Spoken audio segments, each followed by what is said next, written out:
Well, folks, today we're going to be talking about quotation marks. On trace the writer, follow along with them on YouTube.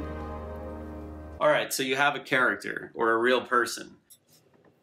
I'm showing the indentation using an arrow. I had a student who once thought that you actually put arrows everywhere. You do not put arrows. There are quotation marks. So pass the ball! Oops.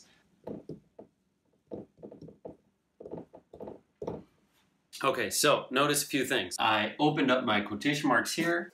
Once he's done talking, I put a comma, and then I close the quotation marks.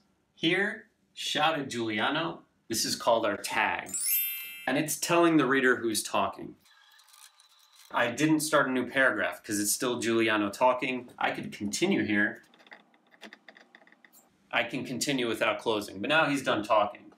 So now I close my quotation marks. Somebody else starts talking. Samantha, Sarah, Susie, Soren, Lauren, Laura, Flamenca. Let's go with Laura. I indent again. I'm not going to put the arrow because then people think you have to put arrows every time. You never put the arrow.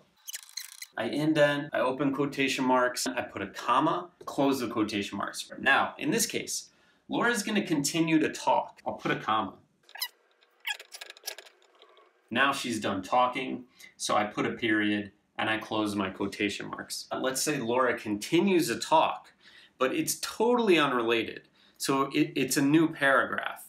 I would erase these and start a new paragraph, but I don't close them because it's still Laura talking. Close them. American convention, you put the punctuation inside the quotation mark always. All right, now, there's something else that can happen when we're using quotation marks. Maybe you're talking and you're quoting somebody else. So how do you do that? I know I have an eraser somewhere. Still no good. Well, oh well, we're operating on a budget. Let's go with Rodrigo this time. Notice I'm starting a new paragraph.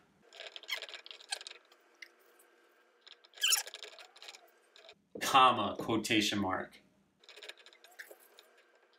So he's starting to talk again, so I open up his quotation marks. But now he's quoting something or somebody else. In this case, Dickens' Tale of Two Cities. Because he's quoting something, now I just use one quote. One quotation mark, excuse me.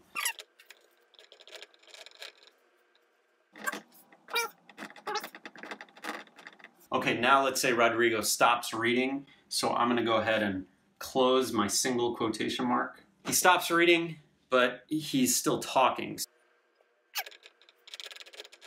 We have man, a comma, close the quotation marks. I put my tag here.